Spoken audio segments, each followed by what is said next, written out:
खोकर पाने का मज़ा ही कुछ और है, रोकर मुस्कराने का मज़ा ही कुछ और है। हार तो ज़िंदगी का हिस्सा है मेरे दोस्त, हार कर जीत जाने का मज़ा ही कुछ और है, मज़ा ही कुछ और है। नमस्कार विद्यार्थियों, जय हिंद, वंदे मातरम। आप देख रहे हैं दीपक लक्ष्य हब चैनल, जहां बातें होती हैं लक्ष्य की। विद्यार्थियों, यदि एक बार हार हो जाए तो ज़िंदगी में निराश नहीं होना है, बुलंद हौसले के साथ फिर से लड़ना है। जीत हमारी होगी। आपकी आदतें हमेशा विनर वाली होनी चाहिए। जीतने के लिए जिद चाहिए, हारने के लिए तो एक डर ही काफ़ी है। जब आग लगी हो सीने में, अलग ही मज़ा आता है संघर्ष वाली ज़िंदगी जीने में। साथियों, बेशक अतीत को नहीं बदला जा सकता है, पर भविष्य तो हमारे हाथ में है, इसको हम बना सकते हैं। नशा दौलत का नहीं, कामयाबी का होना चाहिए। कड़ी मेहनत के बिना सफलता पाने की कोशिश भी बेकार है। कुछ इस तरह बुनो अपनी ज़िंदगी में तकदीर के धागे कि अच्छों को झुकना पड़ जाए तुम्हारे आगे। सफलता पाने के लिए थोड़ा सा जोखिम उठाना पड़ता है। ज़िंदगी से बोलो कि ए ज़िंदगी थोड़ा रुक, मैंने अभी हार कहाँ मानी है। जुड़ जाइए हमारे चैनल से। नए हो तो सब्सक्राइब कर बेल आइकन दबाइए, ताकि आगे की कक्षाएं आप तक पहुंचती रहें। अपने साथी मित्रों को चैनल से जोड़ते रहिए। एक बार सभी लोग लाइक कमेंट कर शेयर कर दीजिए। कक्षा को पूरा वॉच कीजिए और देखिए आज का पहला प्रश्न आपके सामने है। मीत सुजान अनीति करो जिने, हा नहु जिए मोहि अमोही। डीठी कौर कहूँ नहीं ठौर, फिरी दृगरावरे रूप की दोही। एक बिसास की टेक गहे लगी, आस रहे बसी प्राण बटोही। हऊँ घनानंद जीवन मूल, दैकित प्यासनी मारत मोही। उक्त सवैये के संदर्भ में किस विकल्प में विरोधी भाव नहीं है?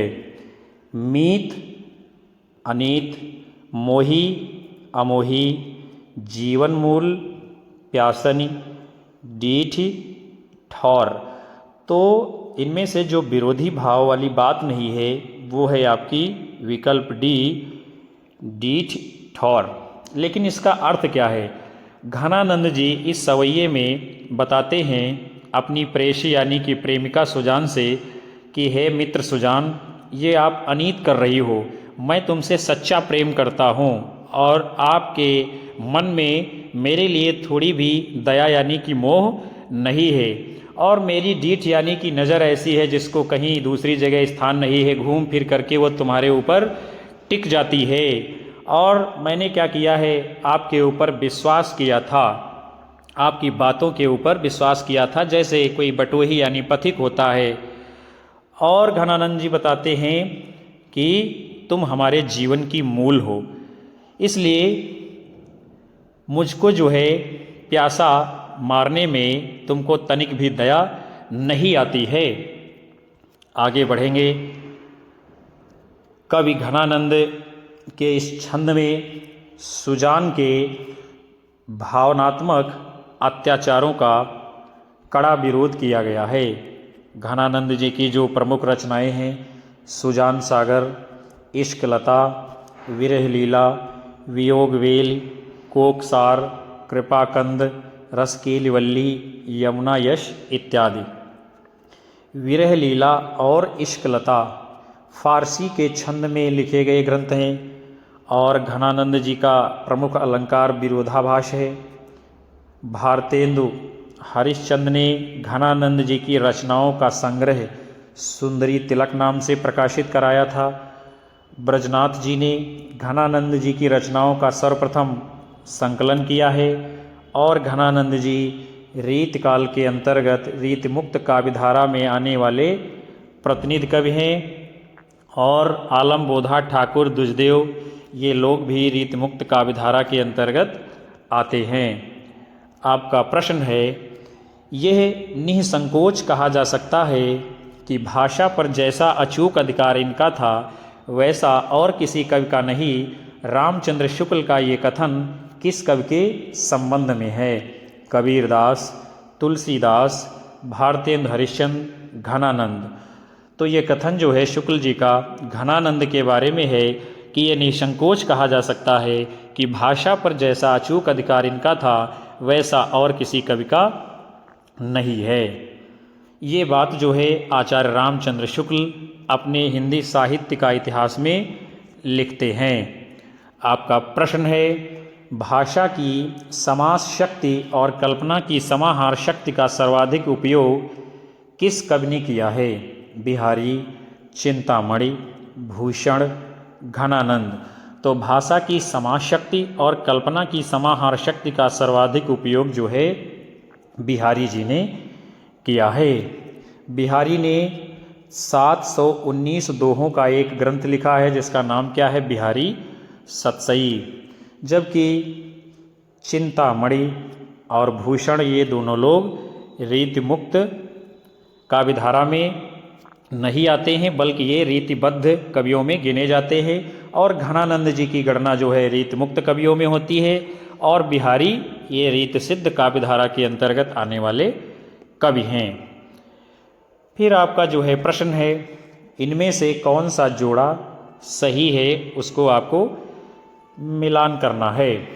चिंतामणि काव्य प्रकाश, मतिराम रस रहस्य, भूषण अंगदर्पण, रसलीन शिवा बावनी। तो इनमें से जो सही जोड़ा है वो है आपका चिंतामणि काव्य प्रकाश। यानी काव्य प्रकाश ये जो है चिंतामणि जी की रचना है और बाकी सारे विकल्प आपके गलत हैं। फिर हम और रचनाओं को भी देखते हैं। रसराज ये मतिराम की रचना है, शिवा बावनी भूषण जी की रचना है, रस प्रबोध रसलीन की रचना है, रस रहस्य कुलपत मिश्र की रचना है, अंग दर्पण रसलीन जी की रचना है। आपका प्रश्न है, रीतकाल में किस रस की प्रधानता रही है? श्रृंगार, भक्ति, शांत, रौद्र।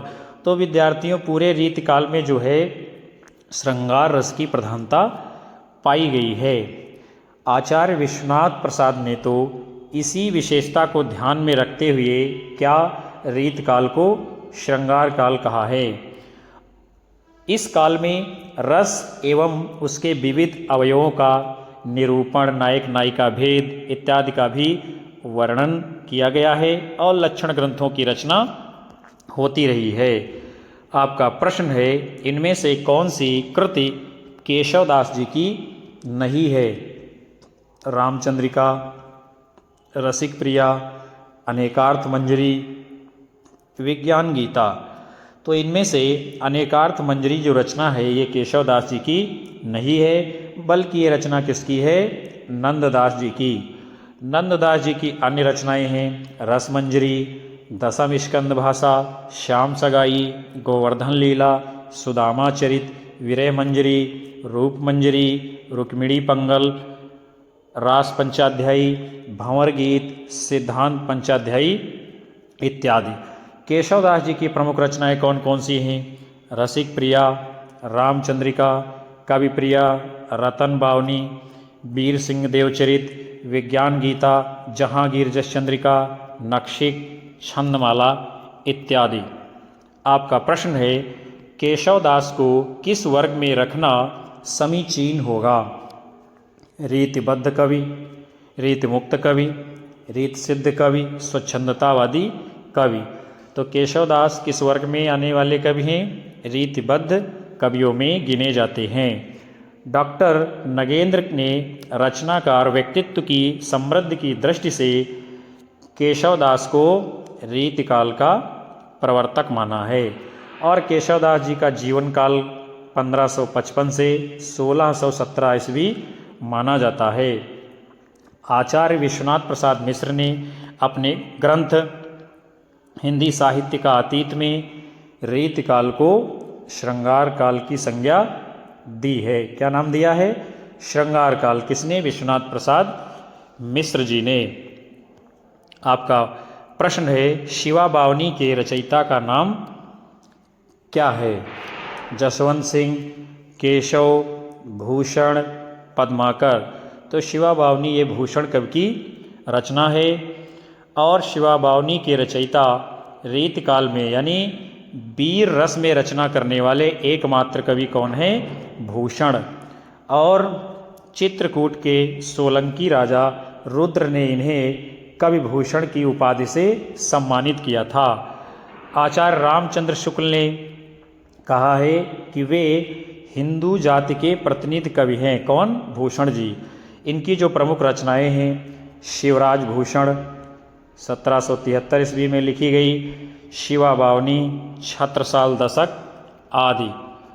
आपका प्रश्न है, निम्नलिखित कवियों के जीवन काल को आरोही क्रम में लगाना है। भूषण मतिराम बिहारी देव, मतिराम भूषण बिहारी देव। आगे के विकल्प हम देखते हैं, बिहारी, मतिराम, भूषण देव, बिहारी भूषण मतिराम देव। तो इनका जो क्रम है वो है आपका विकल्प डी। पहले बिहारी आएंगे, फिर भूषण आएंगे, फिर मतिराम आएंगे, उसके उपरांत देव आएंगे। बिहारी का समय 1595 ईस्वी है, भूषण का समय 1613 ईस्वी है, मतिराम का समय 1617 ईस्वी है और देव का समय 1673 ईस्वी माना गया है। आपका प्रश्न है, निम्नलिखित रचनाकारों में से ललित ललाम के रचनाकार कौन हैं? केशवदास, भिखारी दास, मतिराम, कृपाराम। तो ललित ललाम किसकी रचना है? मतिराम कवि की। इनके अन्य ग्रंथ हैं फूल मंजरी, रसराज, ललित ललाम, सतसई, अलंकार पंचाशिका, वृत्त कौमुदी, लक्षण श्रृंगार, साहित्य सार इत्यादि। केशवदास जी के प्रमुख काव्य ग्रंथ हैं, उसको भी हम देखते हैं, जैसे कि रसिक प्रिया, रामचंद्रिका, कवि प्रिया, रतन बावनी, वीर सिंह देवचरित, विज्ञान गीता, जहांगीर जस चंद्रिका, नक्शिक, छंदमाला आदि। भिखारी दास जी के काव्य ग्रंथ हैं कौन कौन से? नामकोश, रस सारांश, छंदारणो पिंगल, काव्य निर्णय, श्रृंगार निर्णय, विष्णु पुराण, शतरंज शतिका, अमरकोश इत्यादि। और कृपाराम जी का काव्य ग्रंथ क्या है? एकमात्र, उसका नाम है हित तरंगिणी। आपका प्रश्न है, इनमें से कौन सी रचना देव की नहीं है? रसमंजरी, रसविलास, अष्टयाम, भवानी विलास। तो इनमें से रसमंजरी ये रचना देव कवि की नहीं है और यह रचना भक्तिकालीन अष्टछापी कवि नंददास की रचना है। देव के जो काव्य ग्रंथ हैं जैसे कि भावविलास, अष्टयाम, भवानी विलास, राग रत्नाकर, कुशल विलास, देवचरित, प्रेमचंद्रिका, जाति विलास, रस विलास, काव्य रसायन, सुखसागर तरंग, देव माया प्रपंच, देव शतक, सुजान विनोद, प्रेम तरंग आदि। नंददास जी के काव्य ग्रंथों को हम देखेंगे, अनेकार्थ मंजरी, मान मंजरी, सुदामा चरित, रूप मंजरी, रस मंजरी, विरह मंजरी, प्रेम बारह खड़ी, श्याम सगाई, रुक्मिणी मंगल, भंवर गीत, रास पंचाध्यायी, सिद्धांत पंचाध्यायी, दशम स्कंद भाषा आदि। आपका जो है आगे हम देखते हैं, उनकी कविता में क्या है? तत्कालीन दरबारी कवियों से सर्वथा भिन्न रही है इनकी कविता। और प्रेम के पीर के कवि माने जाते हैं कौन? घनानंद जी। घनानंद जी का प्रिय अलंकार कौन सा है? विरोधाभास। और उसके साथ साथ में लाक्षणिक मूर्तिमत्ता और प्रयोग वैचित्र की जो छटा इनमें है वो किसी और कवि में नहीं पाई जाती है। घनानंद जी के काव्य में विशुद्धता के साथ प्रौढ़ता और माधुर्य भी अपूर्व देखने को मिलता है। और कहा जाता है कि प्रेम मार्ग का ऐसा प्रवीण और धीर पथिक तथा जम्बादानी का दावा रखने वाला ब्रज भाषा में दूसरा कवि नहीं हुआ है घनानंद के अतिरिक्त। आपका प्रश्न है, रीत काल के नामकरण के संदर्भ में रीत शब्द किस अर्थ में प्रयुक्त हुआ है? गुणों पर आधारित विशेष प्रकार की पद रचना नहीं, समाज रीत रिवाजों से संबंधित रचनाएं? नहीं। वैदर्भी गौड़ी आदि रीतियों की व्याख्यात्मक रचनाएं? नहीं। रीत काल के नामकरण के संदर्भ में रीति शब्द का जिस अर्थ में प्रयोग किया गया है वो है आपका अलंकार, रस, गुण, ध्वनि, नायिका भेद आदि काव्य शास्त्रीय प्रणाली पर आधारित रचनाएं। यही जो है रीत काल के नामकरण के संदर्भ में रीत शब्द का मुख्य अर्थ है। आपका प्रश्न है, इनमें से महाकवि बिहारी और उनकी सतसई से संबंधित कौन सा कथन सही नहीं है? लोक ज्ञान, काव्य ज्ञान और शास्त्रीय तीनों का सुंदर समन्वय सतसई में देखने को मिलता है, सही है। अनुभवों के चित्रण में बिहारी सिद्धहस्त कवि थे, सही है। सतसई में साहित्यिक ब्रजभाषा का प्रयोग किया गया है, ये भी सही है। फिर गलत क्या है? वो है आपका विकल्प ए, प्रकृति का आलम्बन रूप में चित्रण उनकी बहुत बड़ी विशेषता है। यानी आलम्बन रूप में चित्रण प्रकृति का बिहारी ने नहीं किया है बल्कि उद्दीपन रूप में किया है। और बिहारी की एकमात्र रचना है जिसका नाम क्या है? बिहारी सतसई, जो कि साहित्यिक ब्रजभाषा में लिखी गई है। बिहारी जी को लोक ज्ञान भी था, काव्य ज्ञान भी था और शास्त्रीय ज्ञान भी था। इन तीनों का सामंजस्य बहुत अच्छी तरीके से बिठाया है। और बिहारी अनुभवों के चित्रण में सिद्धहस्त कवि माने गए हैं। बिहारी सतसई प्रबंध काव्य की एक विस्तृत बनस्थली है, तो मुक्तक एक चुना हुआ गुलदस्ता, ये भी जो है कहा गया है बिहारी सतसई के बारे में। और बिहारी की कविता श्रृंगारी है पर प्रेम की उच्च भूमि पर नहीं पहुंचती, नीचे ही रह जाती है। ये बातें जो है आचार्य रामचंद्र शुक्ल जी अपने इतिहास ग्रंथ में बिहारी के संदर्भ में लिखते हैं। फिर जो है आपका प्रश्न है, लोग हैं लागी कवित बनावत, मोहित मेरे कवित बनावत, लोग हैं लागी कवित बनावत, मोहित मेरे कवित बनावत। ये काव्य पंक्ति किस कवि के द्वारा रचित है? केशवदास, मतिराम, नंददास, घनानंद। तो ये काव्य पंक्तियाँ किसकी हैं? घनानंद जी की। और घनानंद जी इस पंक्ति के माध्यम से बताते हैं कि लोग जो है जोड़ तोड़ करके इधर से उधर करके कवित्व को बनाने का काम करते हैं और हमको तो कवित्व स्वयं जो है बनाने का काम करता है। और कुछ पंक्तियाँ दी गई हैं, उसमें भी पूछा जा रहा है कि ये पंक्तियाँ किसकी हैं, जिसे हम देखेंगे। भाषा बोली न जानी है जिनके कुल के दास, भाषा कवि भो मंदमति तेहि कुल केशवदास। किसने लिखा है? केशवदास जी ने। फिर जो है पंक्तियाँ दी गई हैं, नरपति नयन कमल निवृथा, चितवत बासर जाहि, हृदय कमल में हरिले, कमल मुखी कमलाही। किसने लिखा है? मतिराम जी ने। ताहि छिन उड़राज उदित रस रास सहायक, कुमकुम मंडित बदन प्रिया जनु नागरी नायक। ये जो है नंददास जी की काव्य पंक्तियाँ हैं। आपका प्रश्न है, रामचंद्र शुक्ल ने अपने हिंदी साहित्य का इतिहास ग्रंथ में इनमें से किस कवि को हिंदू जाति का प्रतिनिधि कवि कहा है? भूषण, सूदन, लाल कवि, रहीम। तो आचार्य रामचंद्र शुक्ल जी ने कवि भूषण जी को हिंदू जाति का प्रतिनिधि कवि कहा है।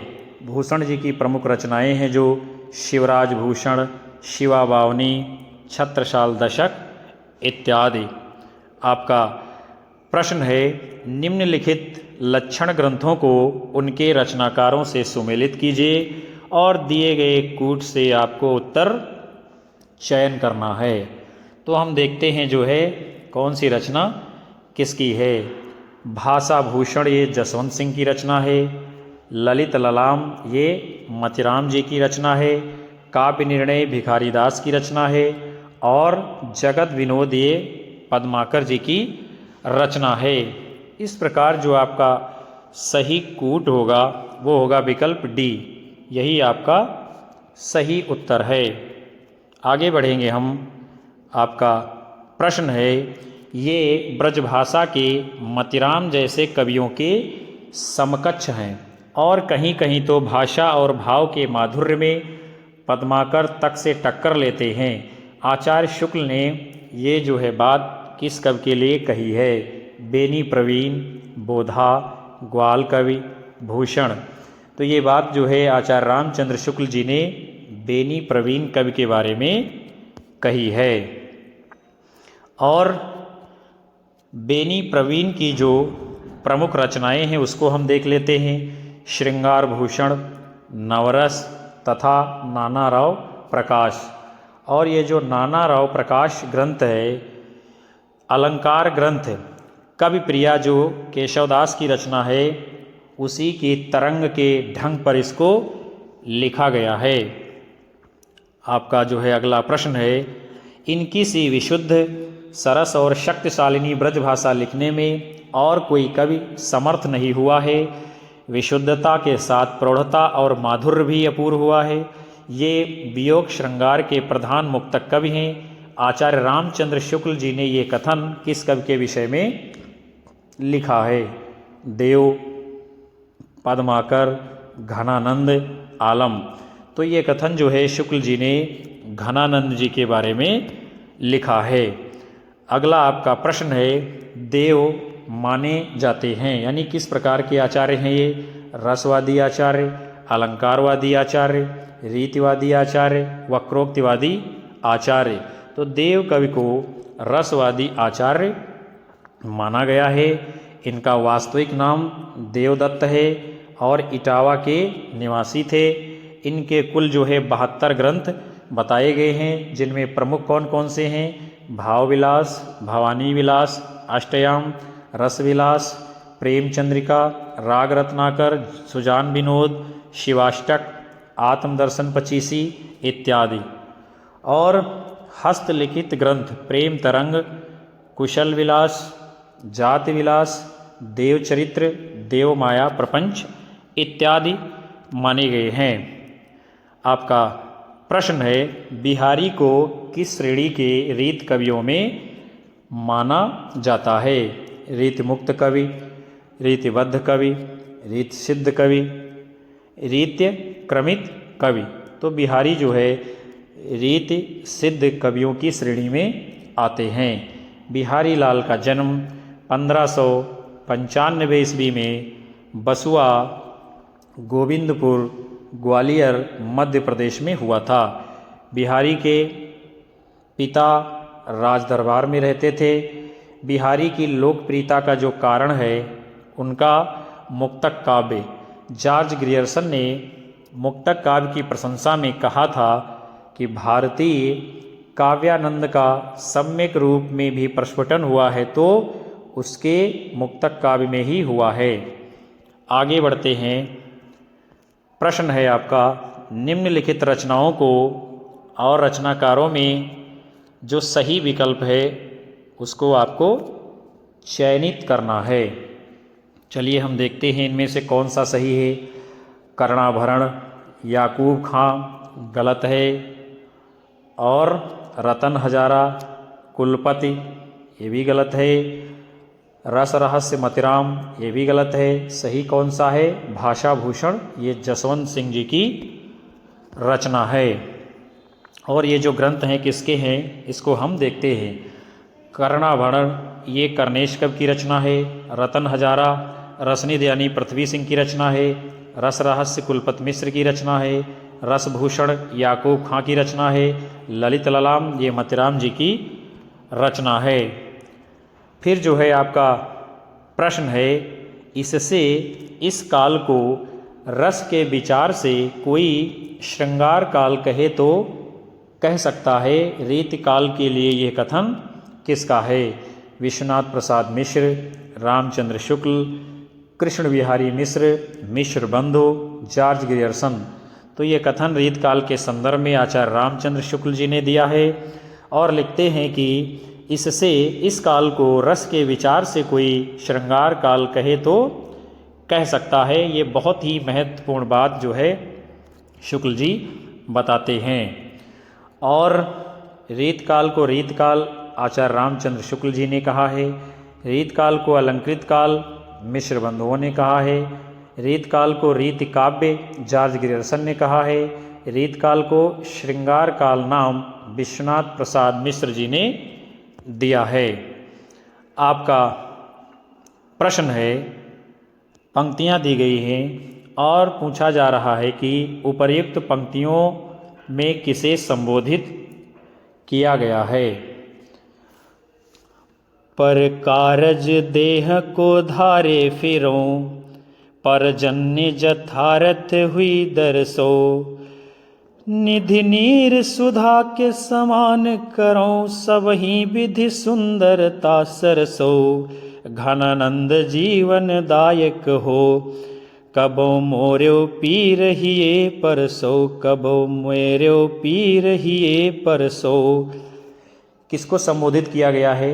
समुद्र को, बादल को, गंगा को, सुजान को, कृष्ण को।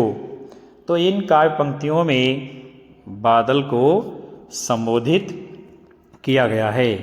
और घनानंद रीति काल में रीति मुक्त काव्यधारा में आने वाले प्रतिनिधि कवि हैं।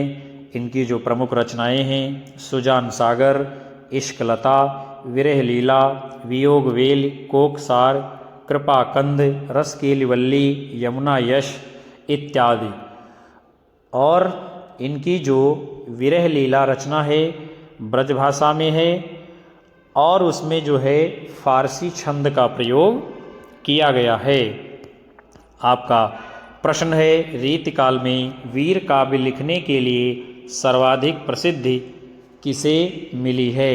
केशव, मतिराम, भूषण, पद्माकर, देव। तो रीतकाल में वीर काव्य लिखने के लिए सर्वाधिक प्रसिद्ध जिनको मिली है उनका नाम क्या है? भूषण कवि। भूषण जो है एकमात्र ऐसे कवि हैं रीतकाल में जो वीरता ओज की बात करते हैं। ये शिवाजी और छत्रसाल के आश्रय में रहते थे और ये वीर रस के कवि हैं। चित्रकूट के सोलंकी राजा ने इन्हें कवि भूषण की उपाधि से सम्मानित किया था। और इनकी जो प्रमुख रचनाएं हैं वो हैं शिवराज भूषण, शिवा बावनी, छत्रसाल दशक आदि। मतिराम कवि की प्रमुख रचनाएं हैं फूल मंजरी, रसराज, ललित ललाम, सतसई, अलंकार पंचाशिका इत्यादि। पद्माकर जी ने कौन कौन से ग्रंथ लिखे हैं? हिम्मत बहादुर बिरदावली, पद्माभरण, जगत विनोद, प्रबोध पचासा इत्यादि। देव कवि की रचनाएं हैं भावविलास, अष्टयाम, सुजान विनोद, देव शतक, प्रेम चंद्रिका आदि। आपका प्रश्न है अगला, कौन से रीतकालीन कवि आपस में भाई माने जाते हैं? चलिए देखते हैं इनमें से कौन भाई माना जाता है। विकल्प हैं आपके मतिराम, भूषण, सोमनाथ, भूषण, मतिराम, पद्माकर, चिंतामणि, मतिराम, सोमनाथ, भूषण, चिंतामणि, पद्माकर, चिंतामणि, भूषण, मतिराम। तो इनमें से जो आपस में भाई हैं उनका नाम क्या है? विकल्पी चिंतामणि, भूषण और मतिराम। अब हम जो है इनकी प्रमुख रचनाओं को भी देख लेते हैं। चिंतामणि की कौन कौन सी हैं? रसविलास, छंद विचार पिंगल, श्रृंगार मंजरी, कविकुल कल्पतरु, काव्य विवेक, काव्य प्रकाश, कवित्व विचार आदि। भूषण जी की शिवराज भूषण, शिवा बावनी, छत्रसाल दशक प्रमुख रचनाएं हैं। मतिराम की फूल मंजरी, रसराज, ललित ललाम, सतसई, अलंकार पंचाशिका, वृत्त कौमुदी, लक्षण श्रृंगार, साहित्यसार इत्यादि।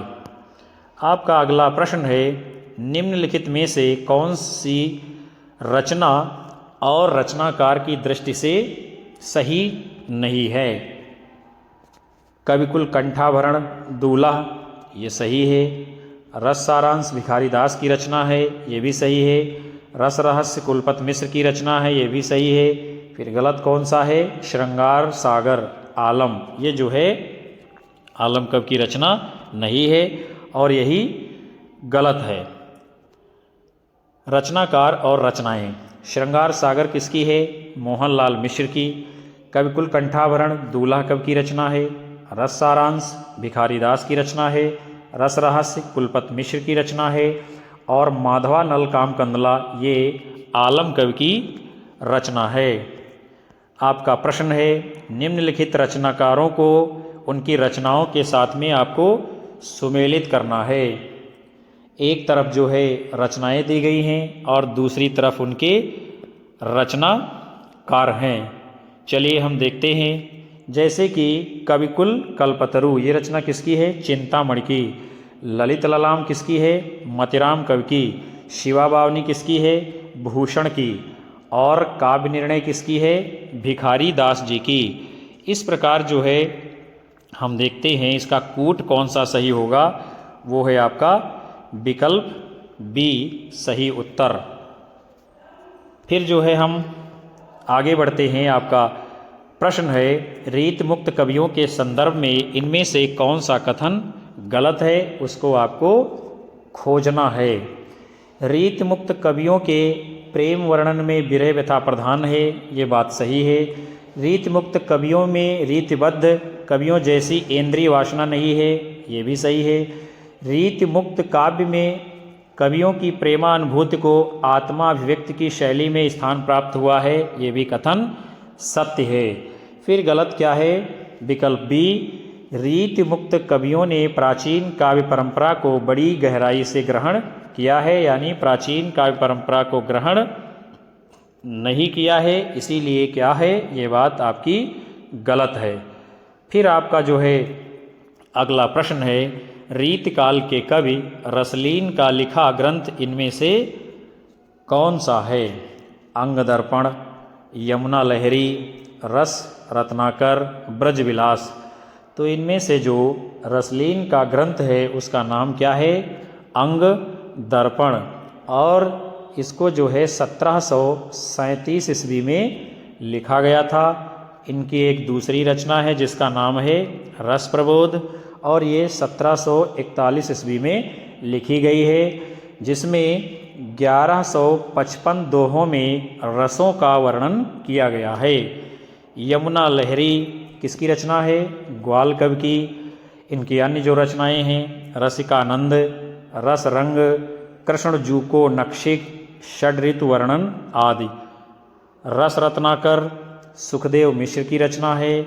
सुखदेव मिश्र की अन्य जो रचनाएं हैं, रसारणो, श्रृंगार लता, फाजिल अली प्रकाश, वृत्ति विचार, छंद विचार इत्यादि।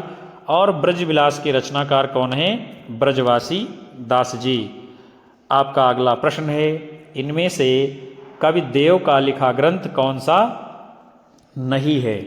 भाव विलास, भवानी विलास, रस विलास, विष्णु विलास। तो विष्णु विलास ये जो रचना है यह देव कवि की नहीं है, बल्कि यह रचना किसकी है? कवि गोरेलाल की। और यह एक रस निरूपक ग्रंथ है। लाल कवि की एक अन्य रचना है जिसका नाम है छत्र प्रकाश, बहुत ही महत्वपूर्ण है, कई बार परीक्षाओं में पूछी गई है, जो महाराजा छत्रसाल के जीवन चरित्र पर आधारित है और ये प्रबंध काव्य के अंतर्गत आती है और ये वीर काव्य की रचना है। आगे जो है आपका प्रश्न है, निम्नलिखित कवियों में से ओरछा नरेश के दरबारी कवि, मंत्री और गुरु कौन थे? देव, केशवदास, चिंतामणि, भूषण। तो केशवदास जी ओरछा नरेश के दरबारी कवि, मंत्री, गुरु तीनों थे। और केशव का उपनाम क्या था? वेदांती मिश्र। और ये ओरछा नरेश महाराज राम सिंह के भाई इंद्रजीत सिंह के गुरु, राजाश्रित कवि आदि सब कुछ थे। और केशव जी निम्बार्क संप्रदाय में दीक्षा लेते हैं इनकी प्रमुख कृतियाँ कौन कौन सी हैं? रसिक प्रिया, रामचंद्रिका, कवि प्रिया, रतन बावनी, वीर सिंह देवचरित, नक्षिक, छंदमाला आदि। देव, आचार्य और कवि दोनों रूपों में प्रसिद्धि प्राप्त हैं। देव की प्रमुख रचनाएं हैं भाव विलास, अष्टयाम, भवानी विलास, सुजान विनोद इत्यादि। चिंतामणि त्रिपाठी को शुक्ल जी ने रीतिकाल का प्रवर्तक माना है। इनकी जो प्रमुख रचनाएं हैं श्रृंगार मंजरी, रस विलास, छंद विचार पिंगल, कविकुल कल्पतरु, कवित्व विचार इत्यादि। भूषण शिवाजी और छत्रसाल के राज्याश्रित कवि थे, यानी इनके राजदरबारी कवि थे। और भूषण की जो प्रमुख रचनाएं हैं शिवराज भूषण, शिवा बावनी, छत्रसाल दशक आदि। आपका अगला प्रश्न है, निम्नलिखित ग्रंथों में से कौन सा ग्रंथ केशव द्वारा रचित नहीं है? उसको आपको खोजना है। विज्ञान गीता, जहांगीर जस चंद्रिका, छंदमाला, भाषा भूषण। तो इनमें से भाषा भूषण जो ग्रंथ है ये केशवदास जी के द्वारा रचित नहीं है। फिर ये ग्रंथ है किसका? तो इसकी रचना महाराज जसवंत सिंह ने की है। और विज्ञान गीता, जहांगीर जस चंद्रिका, छंदमाला ये सभी रचनाएं केशवदास जी की हैं। आपका प्रश्न है, निम्न में से कौन सा ग्रंथ चिंतामणि जी का नहीं है? काव्य विवेक, कविकुल कल्पतरु, काव्य प्रकाश, कवि प्रिया। तो इनमें से जो कवि प्रिया है ये ग्रंथ चिंतामणि जी का नहीं है। और कवि प्रिया ये किसकी रचना है?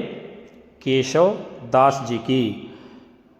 केशव दास जी की जो अन्य रचनाएं हैं जैसे कि रसिक प्रिया, नक्षिक, छंदमाला, रामचंद्रिका, वीर सिंह देवचरित, रतन बावनी, विज्ञान गीता, जहांगीर जस चंद्रिका इत्यादि। चिंतामणि जी की जो रचनाएं हैं कविकुल कल्पतरु, रस विलास, काव्य विवेक, काव्य प्रकाश, श्रृंगार मंजरी, छंद विचार इत्यादि। फिर जो है आपका अगला प्रश्न है और पूछा जा रहा है उपर्युक्त काव्य पंक्तियाँ किस भाषा में लिखी गई हैं? नहीं पराग नहीं मधुर मधु, नहीं विकास यही काल, अली कली ही सौ बिंध्यो, आगे कौन हवाल। अवधी, ब्रजभाषा, खड़ी बोली, मैथिली। तो यह काव्य पंक्तियाँ जो हैं विद्यार्थियों लिखी तो ब्रजभाषा में गई हैं और लिखा किसने है? बिहारी जी ने। और उनकी बिहारी सतसई से ये पंक्तियाँ ली गई हैं। लेकिन इसका अर्थ क्या है? जो राजा जयसिंह हैं उनकी नई नई शादी होती है और नई नई महारानी आती है तो उसके प्रेम में, उसके प्यार में इतना बंध जाते हैं कि अपने महल से बाहर निकलना ही बंद कर देते हैं और राजकाज को चलाना भी ठीक से भूल जाते हैं। तो ये दोहा जो है बिहारी ने लिख करके इनको भेजा था, जिसको पढ़ने के बाद, सुनने के बाद, अर्थ निकालने के बाद इनके हृदय में परिवर्तन आता है। और बिहारी जी लिखते हैं कि अभी तो न पराग है, न मधु है और न ही अभी कोई विकास ठीक प्रकार से हुआ है। अभी से जब ये हालत है, अपनी पत्नी को छोड़कर ये महल से बाहर ही नहीं निकलते हैं तो आगे कौन सी इनकी दशा होगी वो भगवान ही जाने। यही इसका मुख्य अर्थ है। तो इसकी भाषा कैसी है? ब्रजभाषा। और इसी को सुनने समझने के बाद में महाराज जयसिंह के हृदय में परिवर्तन आता है और पुनः जो वो ठीक प्रकार से अपने कामकाज को संभाल लेते हैं। फिर बिहारी की एकमात्र रचना है जिसका नाम है बिहारी सतसई, जिसमें 719 दोहे माने जाते हैं। विद्यार्थियों, आज की कक्षा यहीं पर समाप्त होती है। मैं आशा करूँगा कि ये सत्र आपको पसंद आएगा। ये प्रश्न आपकी आने वाली परीक्षाओं में काम आएंगे। वीडियो को लाइक करिए, कमेंट करिए और अपने दोस्तों में शेयर करिए। अपने साथी मित्रों को हमारे चैनल से जोड़ते रहिए। हम आपको मिलेंगे अगली कक्षा में। आप सभी को नमस्कार, जय हिंद, वंदे मातरम, बाय बाय।